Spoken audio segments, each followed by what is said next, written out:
पास जरूर आएंगे। और नाज़रीन, इस वक्त हम रुख करेंगे, हमारे एक और साथी अलाउद्दीन जो है वो हमारे साथ मौजूद हैं। चलिए अलाउद्दीन, आपसे जानना चाहेंगे, क्या कुछ कहना चाहते हैं आप, क्या कुछ अपडेट है? देखिए, मैं आजमगढ़ में हूं और आजमगढ़ का जो पूरी हिस्ट्री आजमगढ़ की है उसमें 2012 का जो इलेक्शन हुआ था उसमें 10 में से 9 सीटों पर समाजवादी पार्टी ने कब्जा किया है। बहुत चैलेंजेस है समाजवादी पार्टी के सामने, इसलिए क्योंकि 9 सीटों को कैसे बरकरार उनको रखना है। अभी आजमगढ़ से हम लगातार रिपोर्टिंग कर रहे थे, बगल की एक सीट है गोपालपुर में, अब वहां आ गया हूं। हाँ। बहुत हॉट सीट वो भी है। मेरे साथ जो है उत्तर प्रदेश सरकार के वजीर है, दो मिनिस्ट्री इनके पास है, बेसिक एजुकेशन के मिनिस्टर है और ऊर्जा मंत्री भी, 3 विभाग हैं। वसीम अहमद साहब, उनसे बात कर लेते हैं। वसीम साहब, पूरे जिले को किस तरह से आप जो है देख रहे हैं कि जिले में समाजवादी पार्टी के क्या हालात हैं?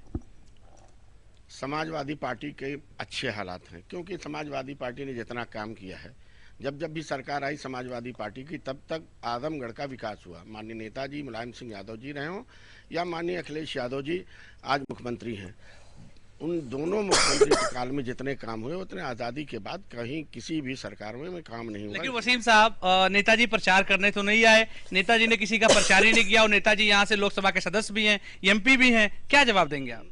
नेताजी नहीं आए, नेताजी का आशीर्वाद है।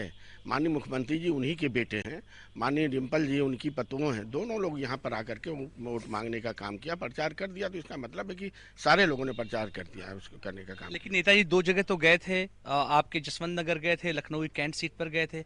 यहाँ के लोकसभा के कोई मेंबर है तो उनको यहाँ आना तो चाहिए। कमजोर हो चुके हैं, थोड़ा उनकी तकलीफ भी है, मजबूरी है, इसलिए वो नहीं आए। नहीं तो ऐसा नहीं है, समाजवादी पार्टी के साथ हैं, नेताजी का आशीर्वाद है। नेताजी ने हमेशा बिना समाजवादी पार्टी का, नेताजी के आशीर्वाद के कोई समाजवादी पार्टी का वजूद नहीं हो सकता बिना। वसीम साहब, मेरी बहुत सारे लोगों से बात हो रही थी, 2 चीजों पर बहुत ज्यादा वो लोग फोकस कर रहे थे कि एजुकेशन का हब होना चाहिए, एजुकेशन उतनी अच्छी यहाँ नहीं, हायर एजुकेशन के लोग बाहर जाना पड़ता है। दूसरा, बेरोजगारी एक बड़ा मुद्दा है। आप मंत्री भी थे, जो रूलिंग पार्टी उससे भी जुड़े हुए हैं, क्या कहते हैं आप, ये दोनों मुद्दे अभी आजमगढ़ में क्यों नहीं सुधर पाए? आप ऐसा नहीं कह सकते, क्योंकि आपने देखा कि चीनी मिल इतने दिनों से बंद पड़ी हुई थी, एशिया की दूसरे नंबर की चीनी मिल देने का काम किया। और यही नहीं, यहाँ पर डेयरी का बड़ा वो खुला, फिर आपके एग्रीकल्चर यूनिवर्सिटी, यहाँ पर आपके पीजीआई, पैरामेडिकल कॉलेज, ये सारी चीज़ें देने का काम किया है माननीय मुख्यमंत्री जी ने, माननीय नेताजी ने।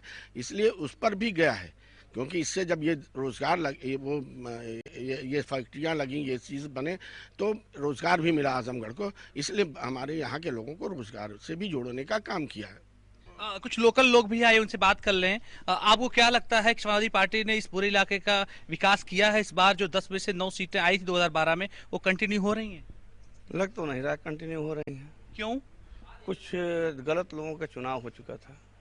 अच्छा, कुछ गलत फैसले भी यहाँ पर लिए गए। नोमानी साहब, आप मेरे पास आ जाएं, आप भी बड़े पुराने यहाँ के रहने वाले हैं, आपको क्या लग रहा है, कंटिन्यू कर रही है समाजवादी पार्टी यहाँ 10 में से 9? कोशिश तो कर रही है, लेकिन जब कोई पावर में होता है तो कहीं न कहीं उसके साथ कुछ न कुछ कमियां भी होती हैं। इनकम्बेंसी की वजह हो सकती है, लेकिन लगता है कि हम सीटों को रिटेन करेंगे।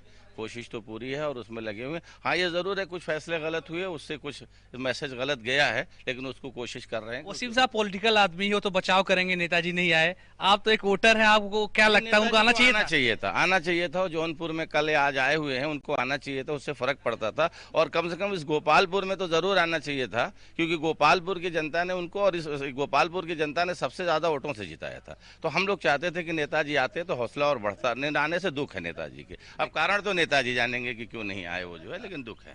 मेरे साथ वसीम साहब भी थे, आम लोग भी थे। हालांकि वसीम साहब कुछ मजबूरी सियासी हो सकती है, लेकिन आम लोगों का कहना है कि मुलायम सिंह यादव साहब को यहाँ आना चाहिए था, क्योंकि यहाँ पर लोग अभी भी उनका इंतजार कर रहे हैं। फिलहाल आजमगढ़ में अभी भी वोटिंग चल रही है, उम्मीद की जा रही है कि शाम 5 बजे तक जो पिछला रिकॉर्ड यहाँ का रहा है उस रिकॉर्ड को यहाँ के लोग तोड़ देंगे।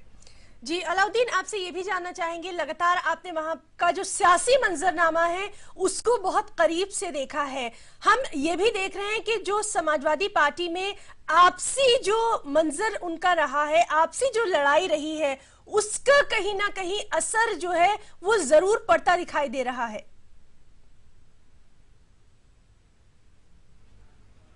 जी हाँ, बिल्कुल। ये सवाल सियासी लोगों से पूछ लेते हैं, आम लोगों से पूछ लेते हैं। जो डिस्प्यूट पूरा रहा है यादव फैमिली का, आपको लगता है कि आम जनता के बीच में भी उसका कुछ मनफी नेगेटिव असर गया है?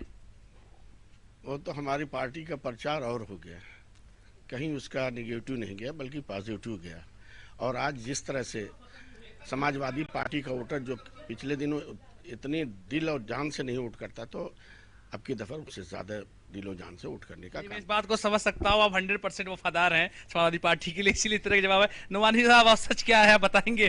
कहीं न कहीं इसका फर्क तो पड़ा है और लोगों के अंदर कंफ्यूजन रहा है। बहुत से फैसले इसी वजह से कुछ उल्टे सीधे हो गए कि कोई कहीं है कोई कहीं है, लेकिन सच्चाई ये है कि कहीं न कहीं इसका असर पड़ा है। ये ना होता तो ज़्यादा बेहतर होता, ये ना होता तो ज्यादा बेहतर। कुल मिलाकर के कोलेशन की जरूरत भी शायद इसीलिए पड़ी है, और कोलेशन फिलहाल जो है उत्तर प्रदेश में इलेक्शन लड़ रहा है। हालांकि रिजल्ट किस तरह का होगा 11 तारीख को ज्यादा साफ होगा, लेकिन फिलहाल जो हालात हैं, आम लोग समझते हैं कि अगर पूरी टीम अगर मैदान में उतरती तो शायद इसका फायदा बेहतर मिल सकता था, क्योंकि करीब 3 दशक यानी 30 साल मुलायम सिंह यादव ने इस पार्टी को दिया है, इसको सींचा है, इसको संवारा है, इसको खड़ा किया है। तो ऐसे में तमाम लोग जो इमोशनली उनसे जुड़े हुए हैं इस बात को चाहते हैं कि अगर कम से कम और जगहों पर ना गए होते मुलायम सिंह यादव, लेकिन आजमगढ़ अगर आए होते, क्योंकि वो यहाँ से सांसद हैं, तो उनको अच्छा लगता और लोग मोरली उनसे और मनोवैज्ञानिक साइकिक तौर से और ज्यादा करीब उनको महसूस करते। अलाउद्दीन, आपने जो जिक्र किया कि लोग जो हैं वो थोड़ा साइकोलॉजिकल उनसे जुड़ते, हमने ये भी देखा कि बहुत सारे जो नौजवान हैं, जो यंगस्टर्स है, वो भी अखिलेश में अपनी तस्वीर देख रहा है। तो वहां पर जो लोग मौजूद हैं उनसे जरा हम जानना चाहेंगे कि जो लीडरशिप चेंज हुआ है उसको लेकर क्या बहुत पॉजिटिव महसूस कर रहे हैं या फिर कुछ फर्क पड़ेगा, खासतौर से आजमगढ़ की अगर हम बात करें। जी हाँ, बिल्कुल, मैं बात कर लेता हूँ। बहुत सारे ऐसे लोग हैं, आप इधर आ जाएं। जो लीडरशिप चेंज हुई है, मुलायम सिंह यादव के हाथ में पहले बागडोर थी, अब अखिलेश जी के हाथ में आ गई है। आप लोग क्या लगता है, लीडरशिप चेंज ना हुई होती तो बेहतर था या चेंज हो गई तो बेहतर है? नहीं, उनको राष्ट्रीय अध्यक्ष मुलायम सिंह को बनाया रखना चाहिए था, लेकिन अभी अगर अखिलेश यादव के हाथ में आ गई है तब भी ठीक है। कोई कुछ लोग और हैं, उनसे बात कर लेते हैं। आपको लगता है जो लीडरशिप चेंज हुई है उस लीडरशिप से कुछ नुकसान फायदा हुआ है? नहीं, फायदा तो हुआ है, क्योंकि आजकल नौजवान तबका जो है अखिलेश यादव को पसंद करता है। ये हालांकि बुजुर्ग है, लेकिन इनका कहना है कि अखिलेश यादव क्योंकि आए हैं तो नौजवानों में एक जोश वलवला आया है, और शायद ज्यादा वक्त तक सियासत अखिलेश यादव की अभी जारी रह सकती है। हाँ। तो कुल मिलाकर के मिला जुला रद्दो अमल है लोगों का अखिलेश और जो है मुलायम सिंह यादव को लेकर के। लेकिन एक बात जिस पर राय बन रही है कि मुलायम सिंह यादव को इस जो है चुनाव के कैंपेनिंग में निकलना चाहिए था, लोगों को समाजवादी पार्टी के लिए अपील करना चाहिए था, शायद हालात थोड़े और बेहतर और अच्छे होते। हालांकि अगर समाजवादी पार्टी सत्ता में आएगी 11 तारीख को तो सब चीजें लोग भूल जाएंगे। अगर सत्ता में नहीं आती तो तमाम तरह की वजहें जब निकलेंगी तो उसमें से एक वजह शायद ये भी हो कि मुलायम सिंह को बाहर निकलना चाहिए था, अपनी पार्टी के लिए प्रचार करना चाहिए था। जी अलाउद्दीन, ये तो तमाम रही सियासत की बात, सियासी जो बातचीत थी वो तो अलग रही, लेकिन वहां पर कुछ अगर दिलचस्प मंजर आपने देखा हो, कोई ऐसे वोटर आपने देखे हो, या फिर जो पोलिंग बूथ्स की हम बात कर रहे हैं लगातार, क्योंकि ये तमाम चीजें जो हैं ये वोटिंग परसेंटेज को बढ़ाने के लिए काफी अहम मानी जाती हैं। और इस बार का जो यूपी इलेक्शन है वो आपने भी देखा होगा बहुत अलग रहा है पिछले तमाम इलेक्शन को देखते हुए। देखिए, जहां तक वोटिंग परसेंटेज की बात है, पश्चिमी उत्तर प्रदेश से और रुहेलखंड का जो पूरा इलाका है वहां पर जो वोटिंग हुई है वो 60 से ऊपर गई, लेकिन पांचवा जो फेज था वो कहीं ना कहीं से मायूस करने वाला था। आमतौर से जो 60 का आंकड़ा जादुई था उसको नहीं जो है पहुंच पाया पांचवा फेज।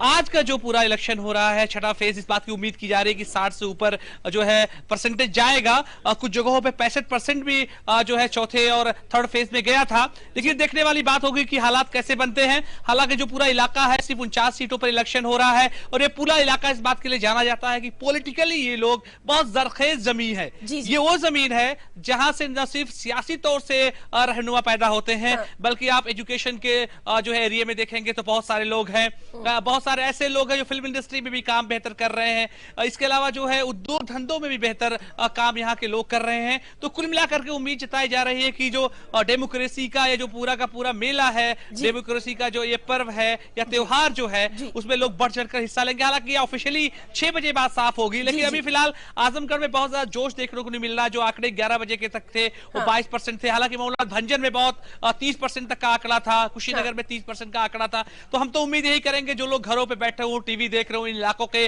जो 49 विधानसभा क्षेत्रों के जो लोग हैं वो अपने घरों से बाहर निकले, वोट करें। वोट किसको करते हैं इससे कोई मतलब नहीं, लेकिन अपनी इस खास फर्ज को जरूर निभाएं। ईटीवी यही अपील कर रहा है। जी अलाउद्दीन, बहुत बहुत शुक्रिया जिस तरह से सुबह से आप हमारे साथ बने हुए हैं और हमें वहां का जो मंजरनामा है, क्योंकि आजमगढ़ पर सभी की नजरें लगी हैं और आपने बिल्कुल सही कहा कि ये काफी जरखेज जमीन रही है, चाहे पॉलिटिकली हम बात करें या फिर एजुकेशन की तरफ से हम बात करें, शायरों की जमीन रही है, बड़े बड़े लोगों की जमीन रही है। हम आपका बहुत बहुत शुक्रिया अदा